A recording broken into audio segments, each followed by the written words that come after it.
Hi everybody and welcome to City Beat. I'm your host Nancy Byrne and we are coming to you from Las Vegas Fire and Rescue's Station 3 in honor of the first week of October being National Fire Prevention Month. So we have a couple of stories to get things started off, starting with the #1 cause of house fires, which is cooking fires. For example, would you know what to do if a pan of grease on your stove went up in flames? A lot of people don't.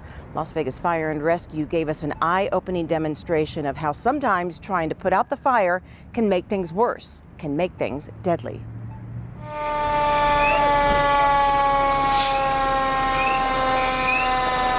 It may be hard to believe, but most fires that heavily damage or destroy homes and injure or kill the people who live inside start with someone preparing a meal in their kitchen.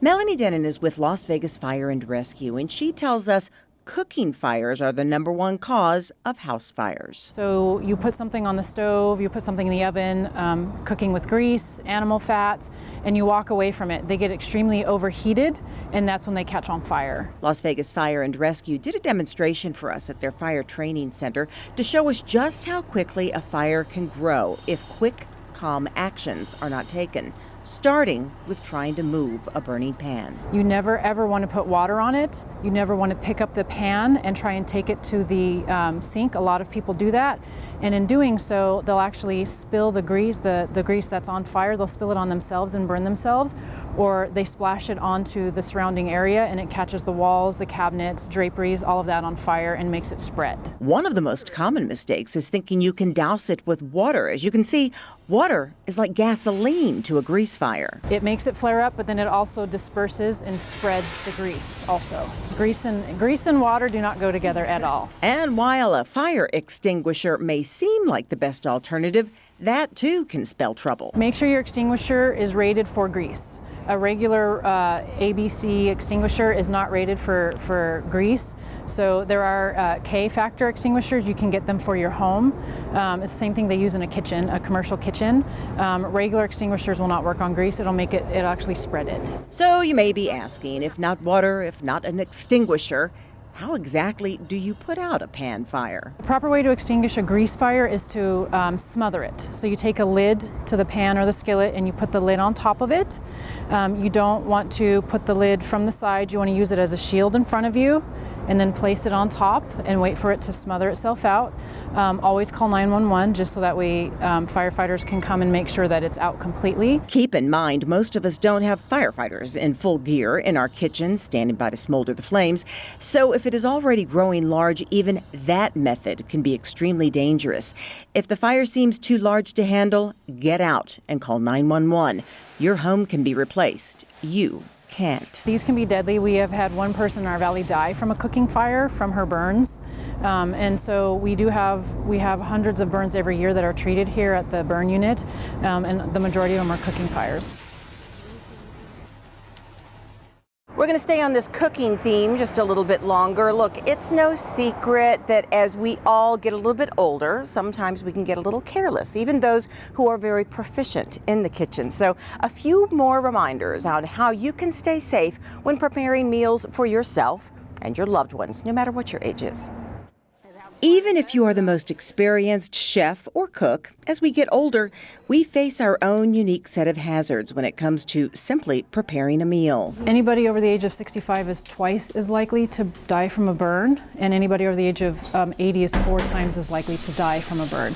Melanie Denon says there are many reasons why those statistics exist, starting with increased medicine that can make us a little less alert. Well, unattended cooking is the #1 cause of fires in a kitchen. People step away from the fire, will open flame while they're cooking. A lot of times with seniors, they take medications that can make them drowsy, or as they age, they get a little forgetful. So they'll take medication, they'll sit on the couch to wait for something to cook or in the oven, and then they fall asleep.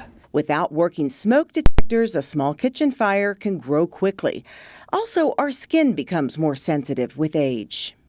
Burns are, for the older population, can be more deadly than they can for somebody who's younger. And you can burn a larger portion of your body by minor heat with more sensitive skin.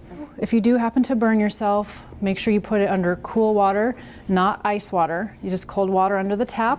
Always seek medical attention for any burns. Burns that may start out, they seem like they're not as severe. Over time can turn severe, especially if you don't stop the cooling process right away with cool water. Always get a burn checked by your doctor so it doesn't lead to infection.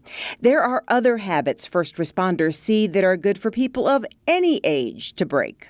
Well, people will store oils. I've seen them set them on the back with their spices on the back of their oven or their stove. You don't want to do that at all. You want to store this away from any heat source. Fire loves grease. It's like gasoline. Another mistake people make is they use towels instead of hot pad holders. So when you go to pick up a hot pan, the towel's hanging down, it'll catch the flame. And now it'll catch their hand on fire. And then if there's grease or anything hot in the pan, when they drop it, it'll spill down the front of them and will burn them at the same time. Also, it may sound odd, but there's actually a safe dress code for the kitchen. Watch what you're wearing when you're near the oven or stove. Another thing, you don't want to wear long, loose, flowy clothing. When you're cooking breakfast in your bathrobe, you reach over to get something and now you've caught your sleeve on fire. So that's another thing you want to make sure that your clothing is tight fitting. You're not wearing any open sweaters, anything that can catch on fire while you're reaching over your stove. If you find your clothing on fire, stop, drop, and roll. Finally, when in doubt about whether or not you can put out a fire quickly, just get out of the house and call 911. One of the things that a lot of us looked forward to every year was the Firefighter Challenge. Well, that event, like just about everything else this year, took on a drastic change. First of all, a lot of the departments from across the country didn't want to travel here. Second of all, it was not open to the public. So this year, instead of providing entertainment and pride for our residents, it actually provided a tool for our local firefighters to unwind and remember what life used to be like. Photographer, editor Eric Sorensen checked it out at the Cashman Center. Firefighter Combat Challenge is a physical fitness competition amongst firefighters. We are allowing firefighters that have never run the course before to come out and try it. Our goal is to promote physical fitness in the fire industry. What we're trying to do is get to these firefighters, give them an avenue to get rid of some of the stress that COVID-19 is putting on them. Physical fitness is the way to do that. Oh, geez. Oh, he's nice. We get done training them on this course and they run this together. Their eyes are up, their heads are up, they're excited. You could probably get one more hit. So it's still moving when you go? They're happy. Why? We're out here being physically fit together as a team. And that's what you see in the Firefighter Combat Challenges. It's a building of teams and of firefighters all over the United States and all over the world.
big thanks to Las Vegas Fire and Rescue for helping us through Fire Prevention Week and, of course, helping us all year long. And a big thanks to Eric Sorensen for bringing us that Firefighter Challenge.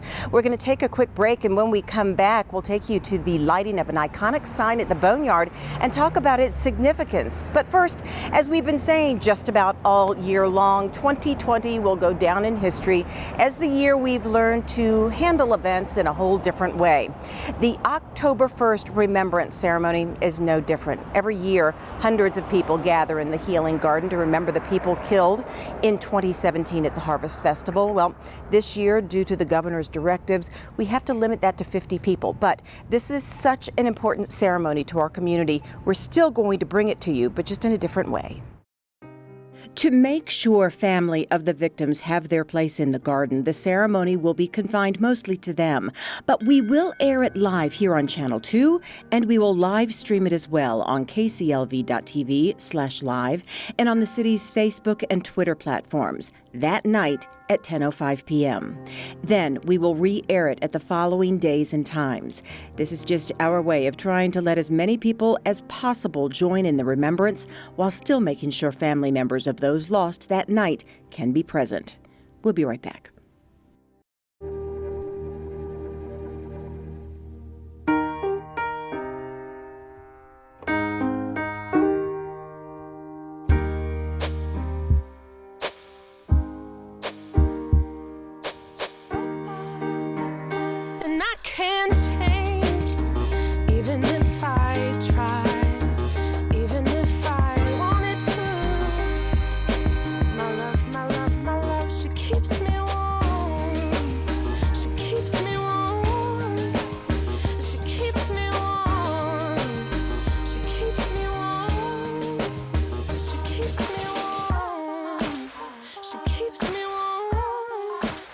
We are neighbors and best friends. I love my sister.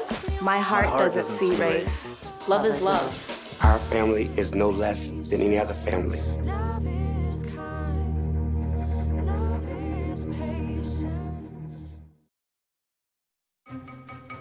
Me and my boy Matt had it good. He had catnip that was off the hook. But one day, he brings a girl home, and she's allergic to cats. Every sneeze was a nail in my coffin. Now I'm in a shelter. It's decent, but they don't even have Wi-Fi.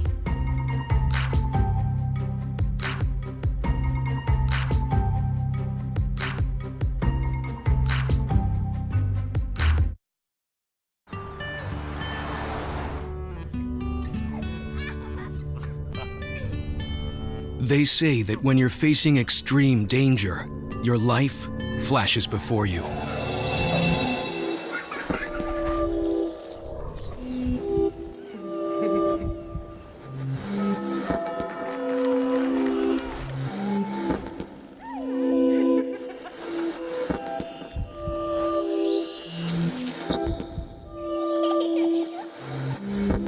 If you think that's sad, consider facing it before you even have enough life to flash before your eyes.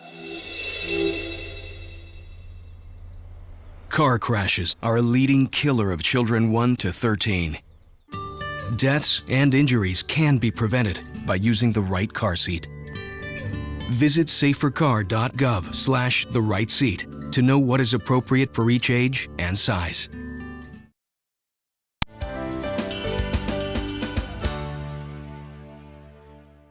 Welcome back to City Beat from Las Vegas Fire and Rescue's Station 3 as we honor National Fire Prevention Week.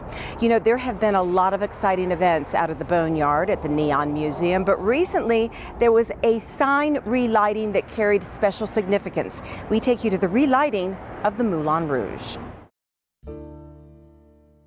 These iconic signs are impressive any time of the day or night, but as the sun sets, the magic of the Neon Museum Boneyard really comes to life.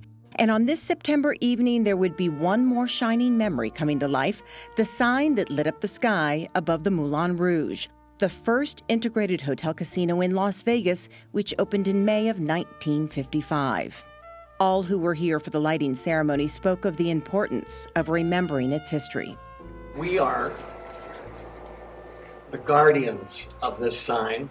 It's the only thing really that's left of the Moulin Rouge. It's a history that we tell, our interpreters tell, at this museum every single day, 7 days a week.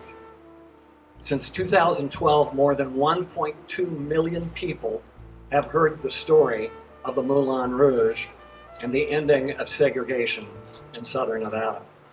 So the first time that African Americans could freely go into a place, be entertained, go to dinner, enjoy all of the accolades that we enjoy here in Las Vegas. We could do that for the very, very first time. The lighting of the Moulin Rouge sign is personal.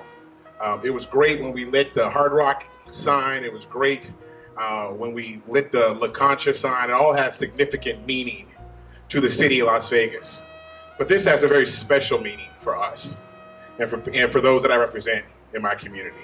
The Moulin Rouge is more than just an iconic symbol. It's more than just a sign that you see. It's our soul. As the night grew darker, this 11-letter, 18-foot-tall sign was relit, illuminating the icon and shedding light on what was a darker time in many ways in our history. The Moulin Rouge sign was designed by Betty Willis. She also designed the famous Welcome to Las Vegas sign as well as the Blue Angel statue. You know, for over a year, we've been driving by that huge warehouse on Rancho and wondering what in the world is going on inside. Well, the suspense is over.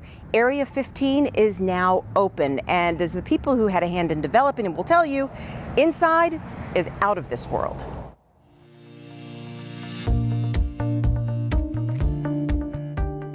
Even before you step inside Area 15, there is so much for the eye to take in. So, of course, a place steeped in art, entertainment, and extraordinary performers couldn't just have an ordinary ribbon cutting.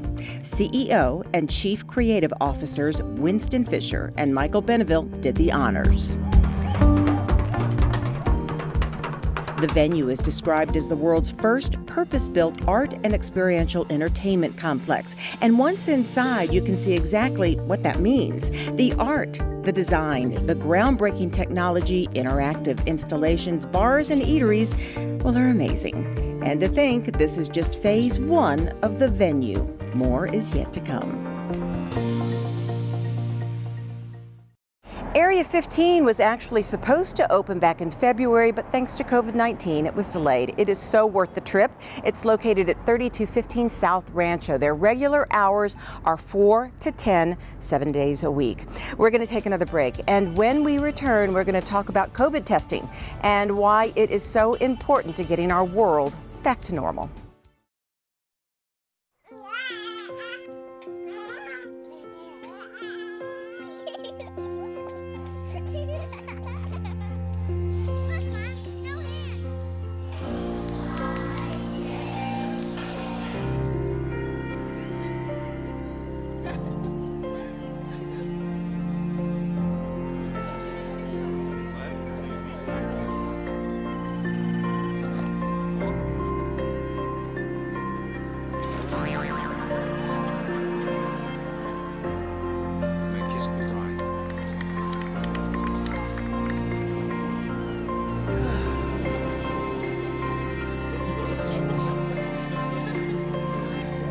A full life, measured in seats, starts with the right ones early on. Car crashes are a leading killer of children 1 to 13. Learn how to prevent deaths and injuries by using the right car seat for your child's age and size. This is the story of a boy who didn't talk for a long time. The boy liked things to always be the same. Any changes would scare and upset him. The unknown was an unfriendly place. The boy was very sensitive to lights and sounds. So he built secret hiding places where they couldn't get in. The boy didn't like looking people in the eye. He wasn't trying to be mean, it just made him feel uncomfortable. Sometimes he would flap his arms again and again. One day, I found out I have something called autism. My family got me help. Slowly, I found my voice and learned all the ways I could live with it better. Early intervention can make a lifetime of difference. Learn the signs at autismspeaks.org.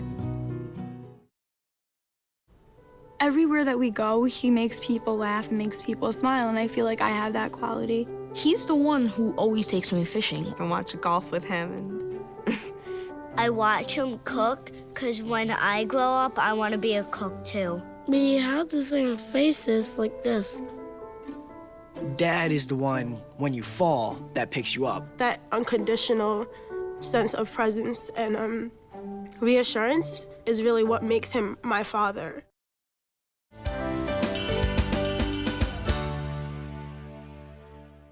Welcome back to City Beat from Las Vegas Fire and Rescue Station 3. You know, all of us here at the city have been working very hard with our health officials to keep you informed on COVID-19 and methods to stop the spread.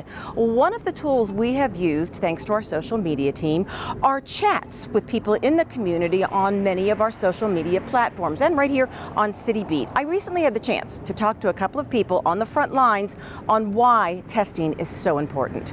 From our perspective, the ability to test really gives us the ability overall to understand the behavior and the spread of community spread of the virus throughout the state and in specific areas like Las Vegas, Clark County, and other counties as well. Testing helps us to have a good understanding of how it is spreading, where it is spreading, and really helps develop data that allows us to provide interventions. And I'll since Julia really is the expert on the contact tracing and intervention place, I'll turn it over to her for that. Yeah, so in traditional epidemiology and in COVID epidemiology, our case investigation starts when we get the positive laboratory results. So it's really important that people get tested and identified as being positive. And then what happens is that information is provided to the local public health department. We're then able to reach out to the individual and, as Director Cage mentioned, talk to them about possibly where they were exposed and then who might have been exposed as a result of their infection, and then outreach immediately to those individuals so that we can get them isolated so that the spread can stop. But that all starts with testing. And so if folks are symptomatic and or if they think they've been exposed to COVID, it's really important that they schedule a test and go get tested so that we could start that public health intervention process. Obviously, if you're feeling as though you have symptoms, but if you're asymptomatic, is there a time period that people should use in order to know when they should test and how often? Yeah, so the best indication of that is if you know you potentially have been exposed. So what does that look like? That's if you were around people within 6 feet for 15 minutes or more, and you were unmasked, and or closer in proximity to that, that's a potential exposure. And so if that individual was a case, you would be considered a close contact. And so if you know that, even if public health has not contacted you, you typically test 5 to 7 days after that exposure. So if you get tested the next day, the test will not be accurate. So it's really important to wait after the exposure, symptomatic or otherwise. If you think that you've been exposed, that's correct. And again, if you're symptomatic, you need to get tested regardless. What should a person do while they're waiting for their test results? I'm sure it's different if they're asymptomatic or have no symptoms. So if an individual thinks that they've had an exposure, it's really important to function in life as if you do have COVID. Okay. It's really just to protect the people around you. If you've been wearing masks and social distancing and are asymptomatic, I mean, you're living life as normal. But if you think you've been exposed and have been in that situation, if you are exhibiting symptoms, go get tested. And then in the period that you're waiting for those results, again, I hope it's a very short period of time. What we're seeing is a short period of time. Live life as if you are positive and protect those around you. For a list of all of the sites in our community, you can go to snhd.info/COVID, or you can call 759-INFO. Well, that does it for another City Beat. Please stay safe out there, and we will catch you next time around.